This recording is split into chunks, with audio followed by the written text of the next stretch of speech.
I've always spent Father's Day alone, not out of guilt, not out of obligation. It wasn't a holiday I felt compelled to celebrate by pressure or social expectation. It was just something I did. A tradition, quiet, consistent, and, until recently, deeply comforting. A personal ritual just between me and him. Every June 16th, I drove north about 3 hours from the city to the house I grew up in. A crooked little A-frame at the edge of a pine forest, tucked behind a long gravel driveway, and wrapped in the kind of silence you can only find miles away from cell towers and traffic. It had been mine since the day my dad passed, technically. But in reality, it sat untouched for most of the year, slowly fading into the woods like it belonged to them more than it ever did to me. I kept it functional, mostly. I'd drive up once in May to mow the overgrown lawn, clear out the gutters, and chase off the raccoons that always seemed to find their way into the crawl space. I'd check the locks, replace the batteries in the smoke detectors, run the taps, and air out the mildew. It wasn't much, but it was enough to keep the place from falling into ruin. But on Father's Day, I brought it back to life.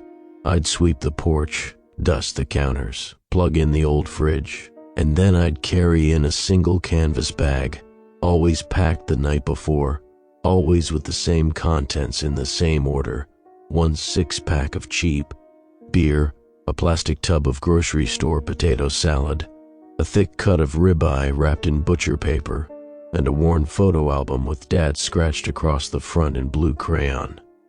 Every item had a place, a rhythm. I'd put the steak in the fridge, set the beers on the counter, pull the album out last and place it on the table, spine aligned with the edge.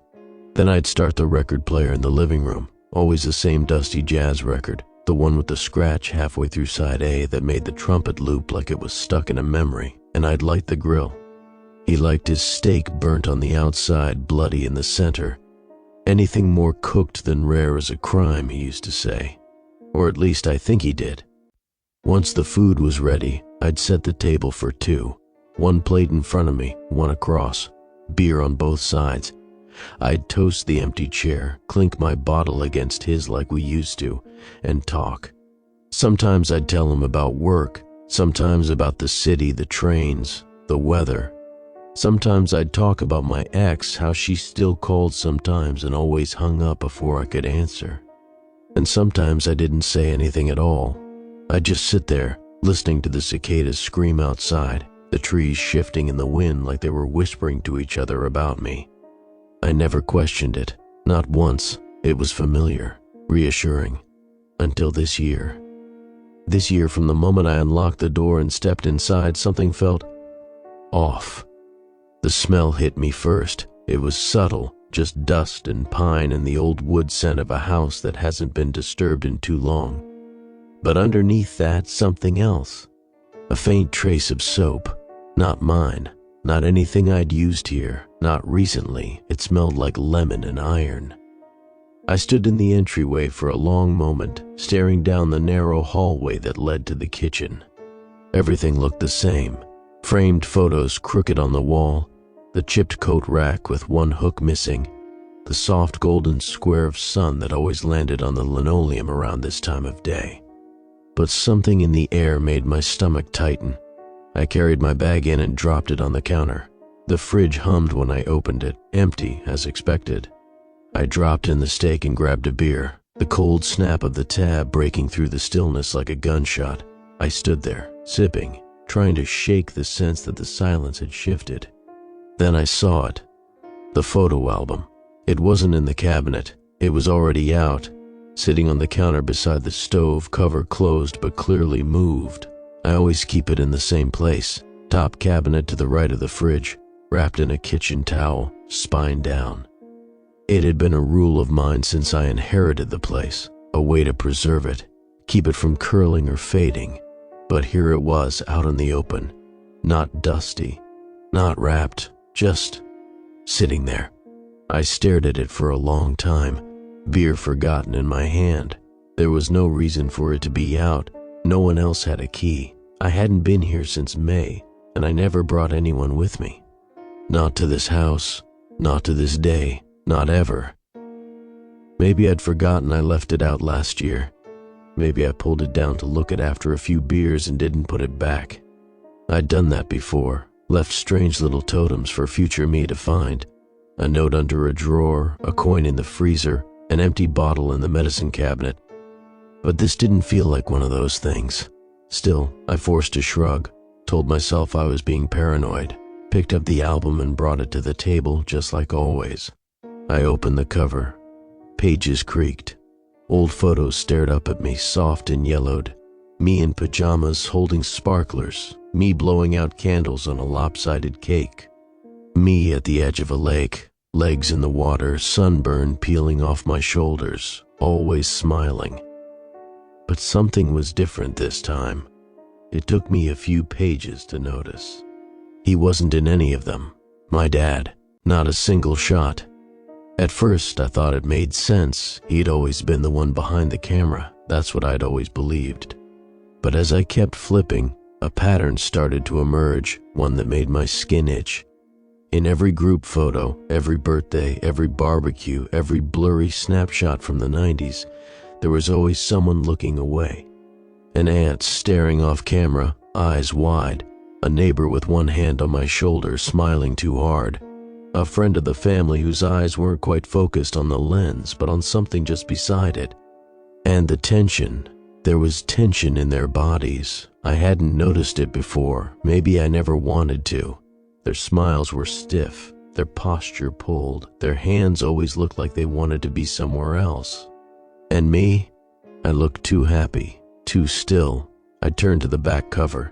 An envelope was taped there, yellowed at the corners. I didn't recognize it. I peeled it off carefully, hands slow, heart drumming. Inside was a single Polaroid. It showed the house, this house. The angle was from the street, looking up the driveway, and there I was, maybe 12, maybe younger, sitting on the front steps alone. Hands in my lap. No one else in the frame. I flipped it over. There was writing on the back. Shaky, in ballpoint ink. There was never anyone else, was written on it. My mouth went dry. I must have stared at that photo for an hour, turning it over again and again, as if expecting the words to change. But they didn't. They stayed there, mocking me, pressing down on the space between my ribs. It had to be a joke, something I wrote to myself a long time ago, a twisted little prank during one of those lonely nights when nostalgia turns bitter. I'd left notes for myself before, usually with a wink, usually funny. But this wasn't funny. This felt wrong, like finding fingerprints on the inside of your mirror. I stood up suddenly and tore through the kitchen, opened every drawer, checked the bathroom, the bedrooms, the closet under the stairs. There were no signs of anyone else. No boots by the door except mine. No jackets, no razor, no toothbrush, no second pair of slippers. I walked out to the garage. The door groaned open. It still smelled like oil, gasoline, and dry grass. But when I opened the old beer fridge in the corner, there was nothing inside, except a notebook, spiral-bound, water-damaged, pages warped and puckered with time. It wasn't mine. I sat down on the wooden steps leading up to the house and opened it. Inside, dates, handwriting, observations. June 16th, 2003, said he's coming. Set plate at table, cried. June 16th, 2004, talked to himself for over an hour, no one else in the house. June 16th, 2005, repeated entire conversation from last year. Word for word, my breath caught, my hands trembled. The entries continued. Every year, same day, same descriptions, always watching me, always documenting my visit. A man returning to an empty house, talking to no one, until the notes began to change. The handwriting got shakier, less clinical. He's not doing this for show. He believes he's talking to someone. When I asked who was coming, he looked confused. Dad, he said. There was never a dad. I raised him alone. I stared at the words. The blood drained from my face. Raised me? The final entry was dated 5 years ago. He's getting worse. He doesn't remember that I was his sister, that our father died before he was born. He's created this version of a man who never existed. He says Dad used to take him fishing. That's not true. He was never taken anywhere. I don't know what happens when I'm gone. I'm scared he'll hurt someone, and beneath it, signed in shaky script, Rachel, Rachel. That name hit me like a drop of ice water straight to the base of my skull. I said it out loud just to hear how it sounded in my voice.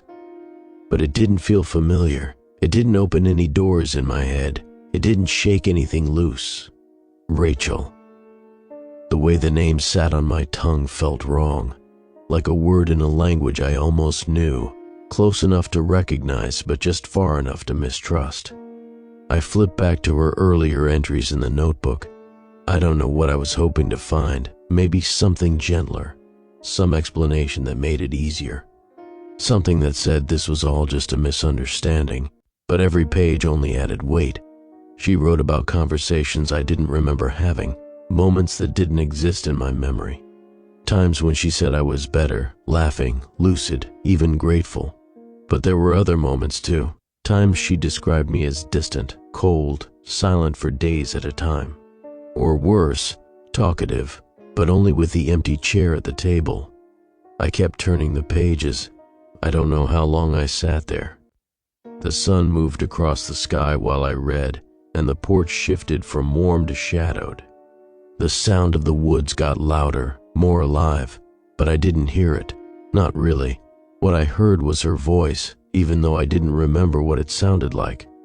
She doesn't exist, I told myself. She never did. You would remember. You don't forget someone like that. You don't forget someone who raised you. But the problem was, I couldn't remember anyone else either. Not clearly. Just Dad. Always Dad. His laugh, deep and sudden. The sound of his boots on the porch. The way his knuckles cracked when he stretched his hands before working the grill. That was what stuck. Not a woman's voice, not a sister, not someone named Rachel. But now I wasn't so sure. I left the garage light on as I went back inside. The photo album was still sitting open on the kitchen table, right where I left it. I didn't touch it again, not yet. Instead, I went to the hallway and opened the closet beneath the stairs. There was nothing unusual inside, just a mop bucket, a broken vacuum, a stack of board games with warped boxes and sun-bleached lids. I dug through them anyway, checked behind every shelf, knocked on the back wall, nothing. I turned to the bedroom closets next, same result. Just old winter coats, mothballs, a single pair of boots that I knew were mine. I checked the nightstands, the drawers, the bathroom cabinet. I even lifted the mattress to see if anything was hidden beneath it. There was nothing. I was beginning to doubt myself, seriously doubt myself, when my eyes landed on the attic pull string. It swayed slightly in the warm air. I hesitated. The attic was one of the few places I hadn't touched in years. The steps creaked loud enough to make my skin crawl, and the door always stuck. I used to avoid it, even as a kid. Something about it just unsettled me, like it wasn't meant to be opened, but now it was the only place left. I grabbed the cord and pulled. The ladder unfolded with a dry groan, dust cascading down around me in lazy spirals. I coughed and waved it away, then climbed up slowly, each step announcing itself like a warning. The attic was exactly what you'd expect. Insulation, cobwebs, the smell of dry wood and mouse droppings. The single bulb dangled on its cord, too dim to reach the corners. I moved slowly, careful not to step between the joists, careful not to knock anything over. There were a few cardboard boxes shoved against the back wall. I opened the first one. Clothes, folded, brittle, faded from time. They were too small for me. T-shirts with glitter designs, frilly hems. A stuffed rabbit with a missing eye. A jewelry box shaped like a heart. Pink notebooks with peeling stickers on the covers. The second box had more photos, loose ones, hundreds of them. I pulled out a stack and held them under the weak light. And there she was, Rachel. At least, I assumed it was her. Teenage girl, long dark hair, serious eyes, holding a much younger me in her arms, feeding me cereal. Walking me to the edge of a frozen pond, sitting beside me at a picnic table while I painted with my fingers. In every photo, we were together, no one else. No man, no father, just her. My hand shook. I kept flipping through them, heart thudding. She was in every setting I'd ever associated with him. The grill, the porch, the dock, the kitchen. In some, she was smiling. In others, she looked exhausted. In all of them, she looked like someone trying very, very hard to hold something together. And then I found the photo that broke me. It was from my 10th birthday. I remembered that day clearly. The chocolate cake, the paper crown, the way the candles melted too fast. I remember Dad sitting across from me, wearing that ratty fishing hat he always wore for special occasions. But in this picture, there was no man. There was just me and her. She stood behind me, one hand resting gently on my shoulder, the other clenched into a fist at her side. Her eyes weren't on the camera. They were staring just past it, at something or someone out of frame. I flipped the photo over. There was a scribble on the back in my own child handwriting. Dad didn't like the cake. My stomach twisted, because in that moment I realized the memory I had of him at that table, disappointed, quiet, watching me through half-lidded eyes, didn't make sense. There was no one to take the picture, and there was no one in it except her. I sat down right there on the attic floor and tried to breathe. The memory began to unravel. Details blurred. The cake was still there, sure. The candles, the frosting, the gift wrap. But who had handed me the present? Who had lit the candles? Who had sung? I thought it was him. But it could have been her. It could have only ever been her. And then came the memory I hadn't let myself see before. It emerged like something breaking the surface of a dark lake, slow, slick, and undeniable. A man, not my father. I knew that now.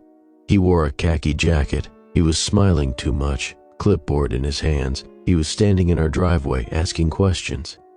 Rachel stood on the porch, arms crossed, yelling. "He's not ready," she said. "You need to go." I didn't like the man. I remember that. I remember the tension in my chest when I saw him.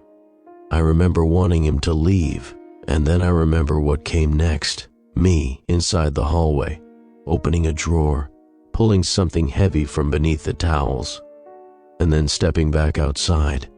The next part was a blur, a rush of red, a sharp noise, then nothing but the wind in the trees and the sound of Rachel screaming. I didn't want to remember more. I couldn't. I climbed down from the attic on shaking legs and left the ladder hanging. I didn't close it. I didn't clean anything up. I just walked outside, back to the porch, and sat in one of the chairs. The sun was setting, the woods buzzed with insects, the trees swayed, but I didn't move. I sat there, staring at the horizon, until the sky went dark. When I finally went inside, the house felt colder. The photo album was still on the table, but I didn't open it again. I went to the guest room and lay down, fully dressed, hands folded across my chest like I was bracing for something. Sleep didn't come. Just thoughts. Rachel, Rachel, Rachel, the sister I forgot, or maybe the sister I erased. I didn't sleep, not even for a minute. I lay in that stale guest bed with the ceiling fan ticking overhead like a metronome for ghosts, and I stared at the dark until my eyes began to burn. My brain wouldn't shut off. It kept turning over the same thoughts, like a tongue obsessing over a broken tooth. The photos in the attic, the man in the driveway. Rachel's name scrawled at the bottom of the notebook like a signature on a confession. When dawn broke, I left. Didn't even pack. I just grabbed my wallet, my keys, and the notebook, then drove straight into town. The cabin sat miles outside the nearest township, a sleepy place called Whitford, barely more than a main street and a few weather-beaten neighborhoods. I hadn't driven its streets in years, not since high school maybe, but nothing had changed. Same peeling storefronts, same flickering signs, Same diner where I'd once stolen pie after a basketball game and left $5 on the counter out of guilt. I parked beside the post office and walked 2 blocks to the library. It was early, but the lights were already on. The woman behind the desk looked up, startled when I pushed through the glass doors. "Can I help you?" she asked, blinking over the rim of her reading glasses. I tried to find my voice. "Do you still have computers?" She pointed toward the back. 3 don't always work. That was good enough. I sat down at the middle terminal and waited for the machine to hum to life. It was one of those ancient PCs that made a small wheeze every time you clicked the mouse, and the monitor flickered with horizontal lines like it was gasping for air. But it worked, barely. I typed my last name into the search bar, first just Lowell, then my full name. A few hits came up, most of them minor: an old property record for the cabin, a speeding ticket from 2015, a half-deleted online obituary for someone named Gerald Lowell. But the dates were wrong. Nothing stood out. Nothing felt like the answer I was chasing. Then I typed in Rachel Lowell and got nothing. No obituary, no school records, no social media presence. It was like she didn't exist, like she never had. My palms began to sweat. I tried a different angle. Ann Lowell, my mother. I remembered that name, or thought I did. A woman with brown hair, a cardigan with missing buttons, the smell of lavender. I could picture her, but only in pieces. A hand brushing my forehead, a hospital room. A tray of medicine, this time a hit, death certificate, dated 1998, cause of death, accidental overdose. I stared at the screen. I would have been, 4? No mention of a father, no emergency contact, just survived by 2 children and a line about the state stepping in. 2 children, 2, not 1. My chest tightened. I tried to keep my breathing steady as I clicked through the related documents. Then I searched the address, the house, my house, and this time something came up that stopped me cold. A scanned article from the local paper. The font was old, the image grainy and watermarked, but it was there. Child Protective Services investigates rural neglect claim. Dated July 2008. I clicked it. The screen went white, then loaded slowly. The image appeared first, a photo of the cabin, just as it looked now, peeling siding, pine needles blanketing the roof. And on the porch steps, me, maybe 14 years old, maybe younger. Hard to say. I was barefoot, sitting with my knees tucked to my chest, staring out at the gravel with a blank expression. The caption read, "Child removed from unsafe home after reports of isolation and erratic behavior." My fingers clenched the edge of the keyboard. I kept reading. The article was short, just a few paragraphs. Authorities responded to an anonymous tip concerning a young boy believed to be living unsupervised in a rural residence. Neighbors reported hearing arguments, seeing no adult supervision for extended periods, and noticing strange behaviors by the child. The boy was found malnourished, wearing oversized clothing, and speaking to no one. He reportedly claimed to live with his father, but no records of a paternal figure could be confirmed. And then, buried near the end, authorities confirmed the boy was living with his older sister, Rachel L., who had dropped out of high school to care for him after their mother's death. I stared at that line for a long time. I didn't hear the librarian when she approached, didn't realize she was standing beside me until her voice cut through the fog. "You okay, sweetheart?" I jumped slightly. "Fine," I said automatically, "just research." She gave me a gentle look, the kind old people reserve for the wounded or the lost. "Well," she said softly, "holler if you need help with anything." I nodded, waited for her to walk away, then closed the browser. My throat was dry, my hands were trembling. I printed the article and folded it into my pocket. Then I got up and left. I didn't go back to the cabin right away. Instead, I drove. Nowhere in particular. Just around the edges of town, through neighborhoods I didn't recognize and side roads that curled into thick tree lines. I didn't know what I was looking for. Maybe I hoped the act of moving would jostle some memory loose, that if I passed a certain mailbox or turned down a specific street, everything would come rushing back. But it didn't. Eventually, I stopped at a gas station on Route 7 and bought a bottle of water. I drank the whole thing in 2 gulps while leaning against the car, staring at the empty road. Rachel raised me. Rachel was real. And I, somehow for some reason, had erased her. The worst part wasn't that I didn't remember her, it was that I remembered someone else instead. A man who never existed. I drove back to the cabin in silence. The sun was just beginning to dip by the time I pulled up the driveway. The house looked the same. Still, hollow, like it had been holding its breath the whole time I was gone. I walked inside. The photo album was still on the table. I didn't touch it. I went straight for the attic. The ladder was still down.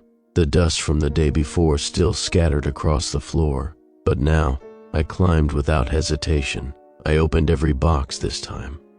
Found more photos, more notes, report cards with Rachel's name. A school project labeled my family in blocky crayon letters, featuring a stick figure labeled Rachel holding hands with a smaller one labeled me. No dad, no other adult, just the 2 of us. And then I found it, a small cloth-covered journal tucked beneath a folded sweater. It was pink, lined with glitter along the edges, and had a broken latch. I cracked it open and saw her handwriting immediately. Childish at first, then more fluid. She wrote about taking care of me, how hard it was after Mom died, how no one believed we could manage alone, how scared she was when the man from CPS showed up the first time. And then, things got darker. She wrote about me changing, about how I began talking to someone she couldn't see, how I became obsessed with the idea of a father, how I started setting the table for 2, even when it was just us. He's not real, she wrote. I've told him 100 times. But he just smiles. He says Dad told him not to listen to me. She was afraid, that much was clear. In the final entry she wrote, I don't know how much longer I can do this. He's getting worse. I caught him in the woods yesterday, staring at nothing, whispering to someone. He had the hammer with him. Said it was for Dad's chair. I think I made a mistake trying to raise him alone. I think I'm losing him. I closed the journal. My fingers were numb.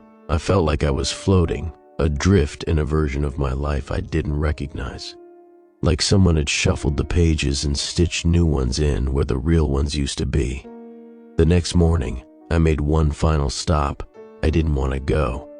Even as I started the car, even as I backed down the gravel driveway with the attic still open and the photo album still on the kitchen table, I didn't know where I was headed. But my hands did.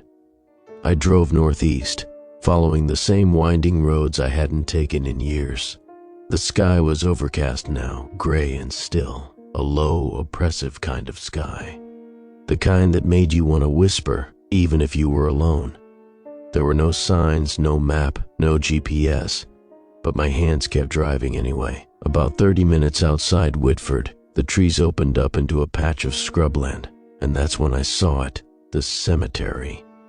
The same one I used to pass when I was young, though I couldn't remember why I'd ever been out this way before. It wasn't the type of cemetery that made you stop. No statues, no iron gates, just a wooden sign nailed to a tree, half rotted and splintered at the edges. Whisper Hill Burial Grounds. I pulled in. The gravel crunched beneath the tires, but the sound felt muffled, swallowed by the silence of the place. Grass grew tall between the rows. Most of the headstones were crooked, worn smooth by rain and time. Some leaned against each other like drunks trying to hold one another up. I didn't know where to go. I walked the rows slowly, reading each name out loud as I passed. Most were strangers, people from a century ago. The occasional plastic flower still clung to a stone or two, though the petals had all faded to gray. Then I found it, tucked behind a young pine tree, almost hidden by a tangle of wild grass, a small, unremarkable gray slab. No ornate carving, no epitaphs etched in gold. Just 5 simple words: Rachel Lowell, 1980 to 2016. She never stopped trying. I dropped to my knees. The world seemed to tilt. I stared at the stone, trying to summon grief or tears or anything that felt appropriate for the moment. But nothing came, just a hollow ache behind my ribs and a tightness in my throat that felt too old to be new. She never stopped trying. I whispered it aloud, and for the first time, I realized I had no memory of her dying. I remembered no funeral, no phone call, no hospital bed or goodbye. It was like she'd vanished completely from my timeline, and I'd backfilled the absence with someone who never existed. I stayed there a long time. Eventually, the memories began to come. They started as flashes, sounds, colors, then voices, then moments. I saw the kitchen again, not the version I'd always remembered, but the real one. Rachel standing across from me, eyes red, voice breaking. "He's not real," she screamed. "He's not real, and if you don't stop, they're going to take you away again." But I wasn't listening. I was already gone. Gone to the man in the corner of the room, the man with the glove, the one no one else could see. He never shouted, never raised his voice. He only smiled. He told me she was lying, that Rachel didn't love me, that she wanted to tear us apart, that she hated him, that she hated me, and I believed him, so I ran. Out the door, into the woods. She followed me. She always did, until that night, when she didn't come back. The paper said it was an accident, that she fell, that her neck broke instantly. But now I know better. She wasn't hiking, she wasn't exploring, she was chasing me. Chasing the boy who thought he was protecting his father. Chasing the boy who didn't have one. I don't know how long I knelt there, staring at her name, gripping the edge of the headstone like it might anchor me to the earth. But eventually, the light began to fade. The clouds cracked open just enough to let a strip of sunlight through the trees, and for a moment, the air felt warm again. Not comforting, not forgiving, but real. And that was enough. I stood up, wiped my hands on my jeans, and whispered the only thing I could think to say: "I'm sorry." Then I got back in the car and drove home. The cabin looked the same as always, but the air inside was different, still, hollow. The photo album was no longer on the table. The attic stairs were folded up, the beer fridge in the garage was closed, and on the kitchen counter, in place of the photo album, there was something new. A Polaroid. I didn't touch it at first, just stared. Then, slowly, I picked it up. It was a photo of the cabin, taken at night. The porch light was on. 2 chairs were visible on the front deck. In one sat me, and beside me, a figure, slouched, shadowed, wearing a single black glove. The picture was blurry, grainy, but it was unmistakable. I flipped it over. There were words scrawled on the back in rough black ink. "Happy Father's Day." I stared at that message for a long time. Then I looked around the room. Everything was silent. Everything was still. And yet, I wasn't alone. I could feel it. Not a presence exactly, not a ghost, just something watching. Like the space beside me on the porch still held a weight. A groove worn deep by years of repetition, an imprint of someone who was never supposed to be. The beer I always left, it was gone. The cap sat on the railing.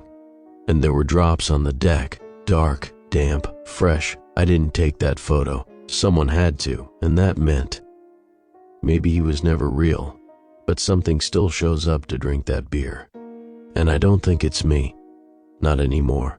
I didn't leave the cabin. Not for a long time. I sat out on the porch, the sky bruising above the treetops, listening to the quiet shift between day and night. The kind of silence you only find in places too far from street lights and traffic to matter. That silence used to comfort me. Used to feel like his silence. My father's. A quiet, strong kind of quiet. The kind that made you feel safe just by sitting in it. But now, That silence felt like a lie, like something pretending to be familiar. I looked down at the photo again, the Polaroid. It still sat on the table beside me, half curling at the edges in the evening humidity. There I was, my face pale in the porch light, my posture too stiff to be natural. And beside me, a figure, indistinct but undeniably there, wearing the glove I used to keep in a drawer, the one I always imagined he wore when grilling steaks, when chopping wood, when clapping me on the shoulder and saying, "Proud of you, son," even though I couldn't remember a single time he actually did. That glove had been part of the story, of him. But now, even the stories felt borrowed. Like I'd taken fragments of kindness, a hand on my shoulder, a voice reading a bedtime story, and shaped them into someone who had never existed. Who had never sat in that chair, never grilled those steaks, never clinked his beer against mine. That person had a name, and I gave it to a ghost. A father I invented because the truth was too painful. Because Rachel loved me, and I forgot her. That's what broke me. Not the gaps in the photos, not the documents, not even the grave. It was the realization that every time I set the table for two, I was doing it for the wrong person, the wrong memory, the wrong man. All those years, all that love, all that sacrifice, and I gave it to someone who never existed. What kind of person does that? What kind of brother? That night, I stood in the doorway with the Polaroid in my hand, and I almost burned it, almost lit a match and let the lie curl and blacken until it floated away on the wind. But I didn't. I put it back inside the photo album, right at the front, the first page, because I need the reminder. I need to remember what forgetting looks like. Now, every Father's Day, I still come back. I still sweep the porch, still bring the same bag, beer, steak, potato salad, album. But now I set 3 chairs. One for me, one for him, and one for her. I talk to both of them. I tell them what I've done, who I am now, that I remember. Sometimes, when the cicadas fall quiet and the porch light flickers, I swear I feel a breeze move across my shoulder. Not cold, not cruel, just a breath of something that was once real, brushing past me like a memory too gentle to stay angry. And sometimes, when the beer bottle beside me is empty before I've had a sip, I don't ask questions.